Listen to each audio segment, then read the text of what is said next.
तो आज हम लोग का है क्लास 10th का केमिस्ट्री शुरू करेंगे। और केमिस्ट्री का पहला चैप्टर क्या है? रासायनिक अभिक्रिया एवं समीकरण।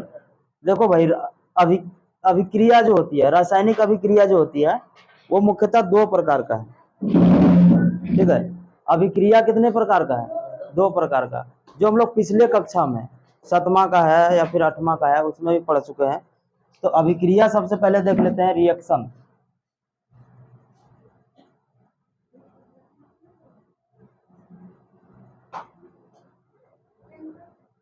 अभिक्रिया का दो भाग है,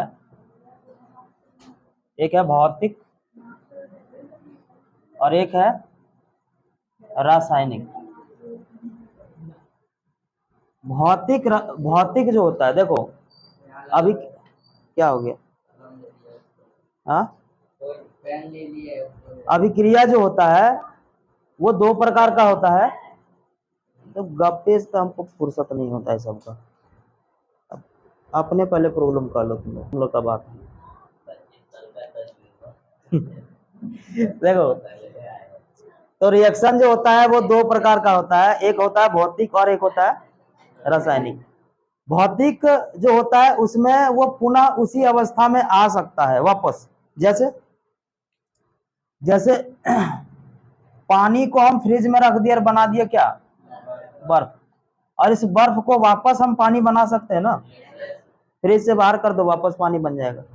इस प्रकार से अनेकों अभिक्रिया होती है जिसको भौतिक अभिक्रिया कहेंगे।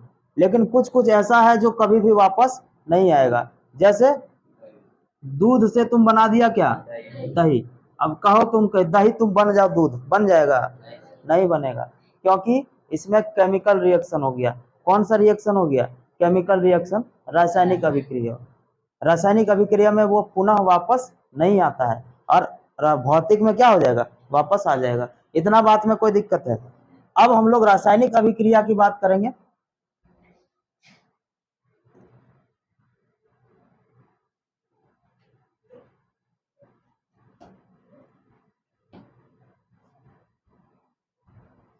रासायनिक अभिक्रिया का मतलब होता क्या है? सबसे पहले ये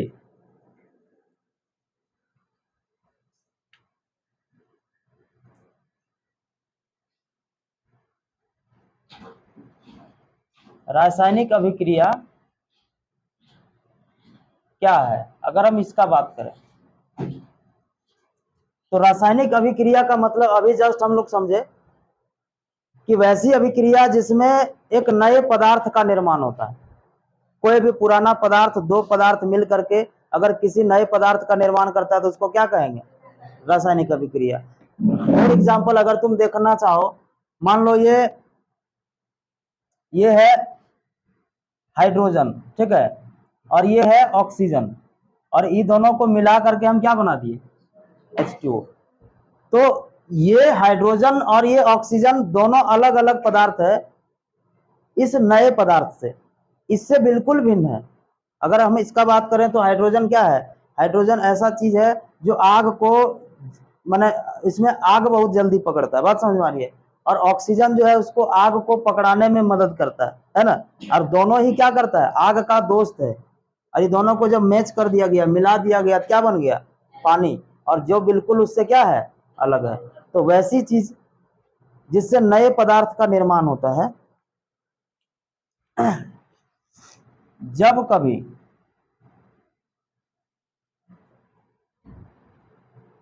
किसी एक या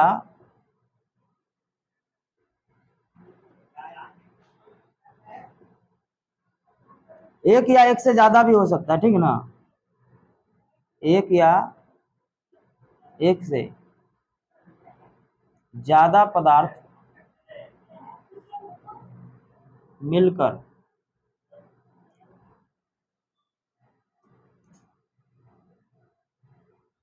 भिन्न गुण वाले नए पदार्थ का निर्माण करता है, तो उसे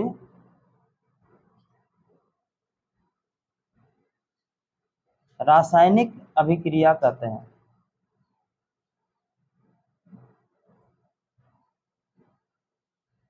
अरे बात समझ में, जब भी कोई नया पदार्थ बनेगा, किसी भी एक पदार्थ भी हो सकता है, यहाँ एक भी हो सकता है या एक से ज्यादा भी हो सकता है, बात समझ में आ रही है। तो वो दोनों मिल करके जब नए पदार्थ का निर्माण करेगा तो उसको क्या कहेंगे, रासायनिक अभिक्रिया। और रासायनिक अभिक्रिया के इस पार जो होता है, यानी कि ये क्या हो गया, लेफ्ट हैंड साइड ना, और इसको क्या कहेंगे, राइट हैंड साइड, माने LHS इस तरफ बायां पक्ष में जो होता है, इसको कहते हैं अभिकारक। क्या कहते हैं, अभिकारक। और इसके दाएं पक्ष में जो होगा उसको क्या कहेंगे, प्रतिफल। क्या कहेंगे, प्रतिफल। तो यहां क्या है, यहां H2 और O2 क्या है, अभिकारक है। या फिर इसको ऐसे लिख लेते हैं,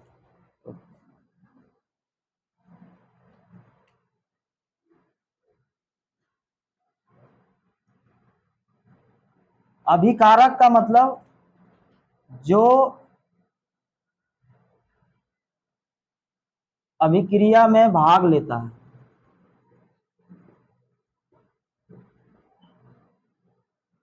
उसे अभिकारक कहता है।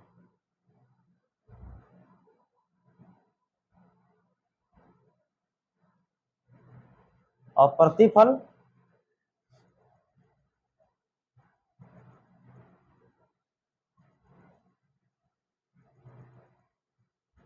अभिक्रिया होने के बाद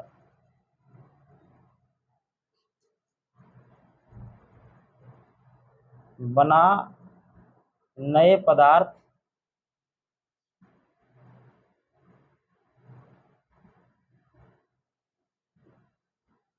प्रतिफल कहलाता है।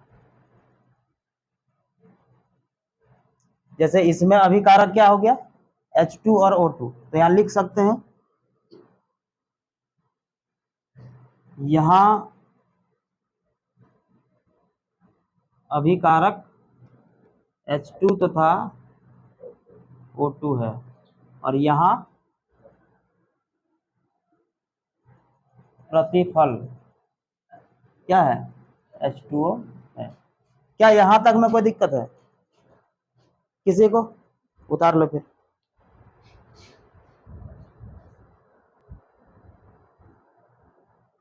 तो इसमें कोई दिक्कत नहीं होना चाहिए है। RHS यहाँ होगा, ठीक है ना।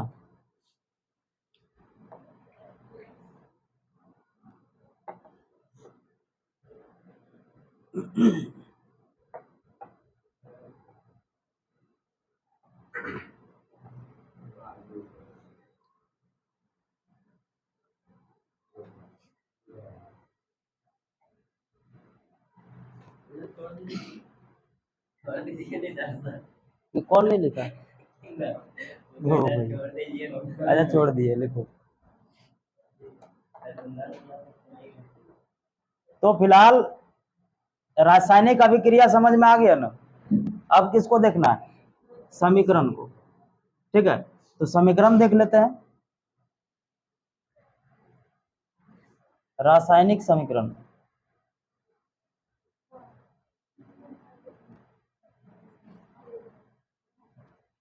रासायनिक समीकरण कुछ और नहीं, अभिक्रिया का ही संक्षिप्त रूप है ना। बात समझना है कि जब रासायनिक अभिक्रिया को, जब रासायनिक अभिक्रिया को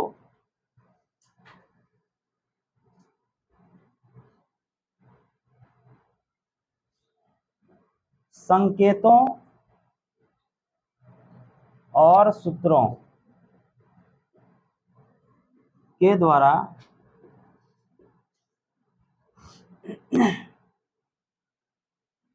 संक्षिप्त में लिखते हैं,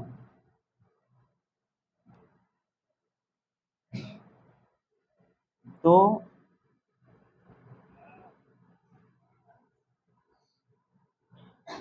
उसे रासायनिक समीकरण कहते हैं।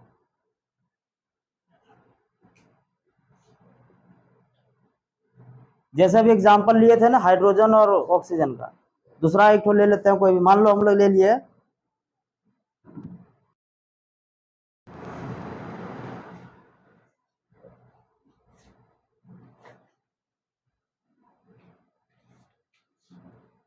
दूसरा ले लेते हैं CaCO3, ठीक है।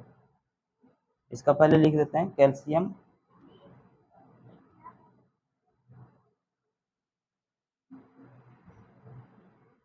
Calcium carbonate. इससे क्या बनेगा, जैसे CaCO3, इसको जब गर्म करोगे, इसमें गर्म करेगा क्या बनेगा, CaO प्लस CO2। बात समझना, कैल्शियम कार्बोनेट को जब गर्म किया जाता है तो क्या बनेगा, कैल्शियम ऑक्साइड और कार्बन डाइऑक्साइड।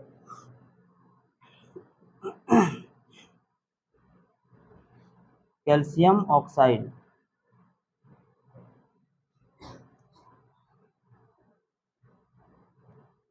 Carbon dioxide.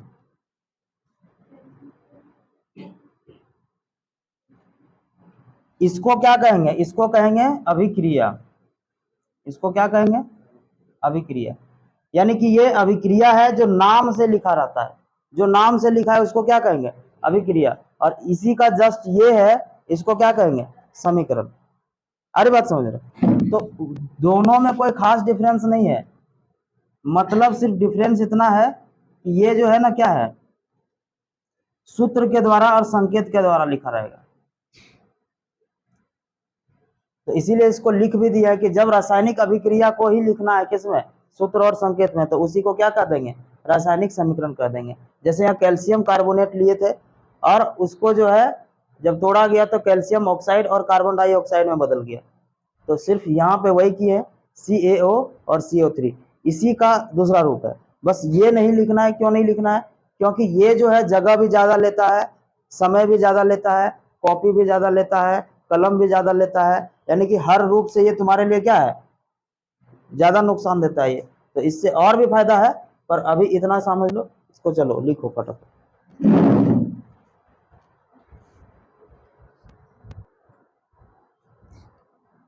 अब देखो, रासायनिक समीकरण जब रासायनिक अभिक्रिया जब होती है, उसके फलस्वरूप कुछ कुछ घटनाएं घटती है।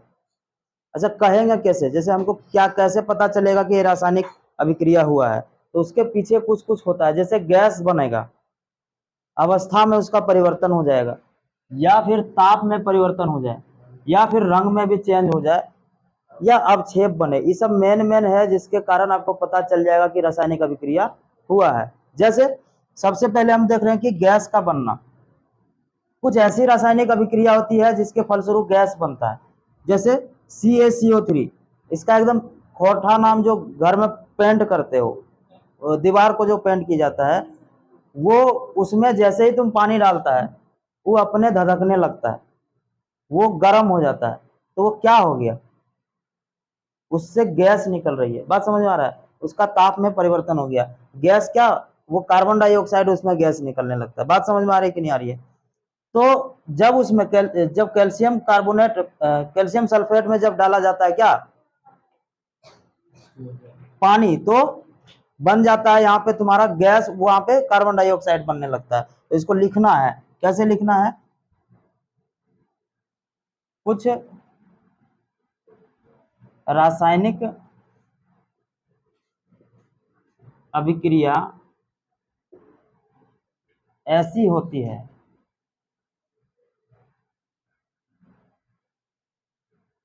जिसमें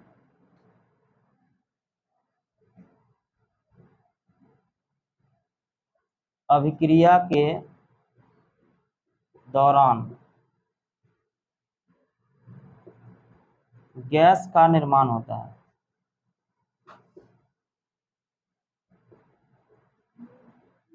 ठीक है। अब जैसे दूसरा देख रहे हैं, अवस्था में परिवर्तन, कुछ कुछ में क्या हो जाएगा, अवस्था चेंज हो जाता है।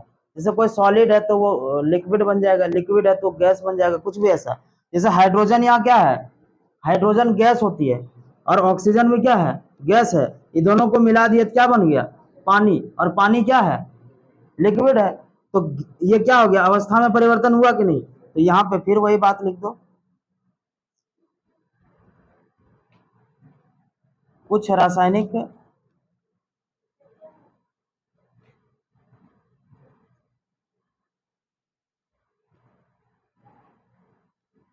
अभिक्रिया में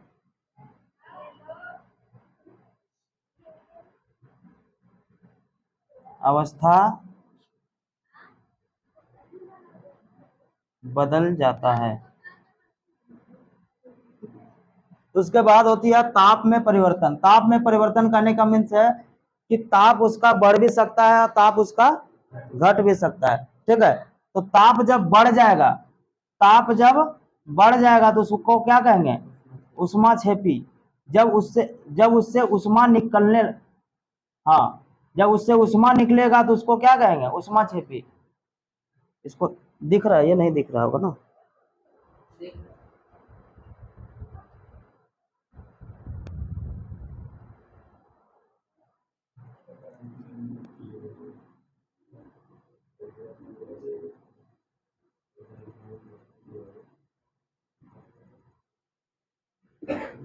इसमें उष्मा निकलेगा और इसमें उष्मा शोषित होगा। ठीक है, उष्मा का शोषण। शोषण का मतलब क्या हो गया? उष्मा इसको चाहिए, ठीक है ना, और ये उष्मा निकालेगा ये। उसके बाद रंग में परिवर्तन होता है। देखो, पोटेशियम परमैंगनेट एक पदार्थ है जिसमें वो होता है बैगनी कलर का। किस कलर का? पर उसमें जब नींबू का रस तुम डाल दोगे तो वो अपना जो है रंग छोड़ देता है, माने वो अपना रंग धीरे धीरे गायब कर देगा। तो इसमें पोटेशियम परमैंगनेट में नींबू डालने पर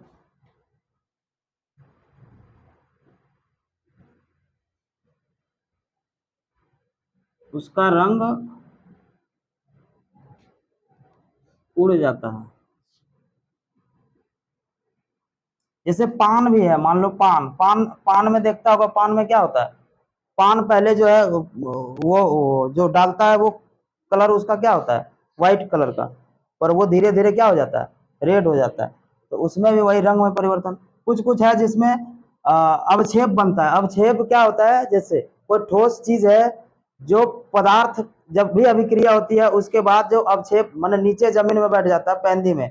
किसका पैंदी में? जिस तुम बीकर में करोगे या फिर जो भी तुम्हारा होगा उसके नीचे तुम्हारा जो अवक्षेप बन जाएगा, माने ठोस पदार्थ जम जाता है, उसी को क्या कहते हैं?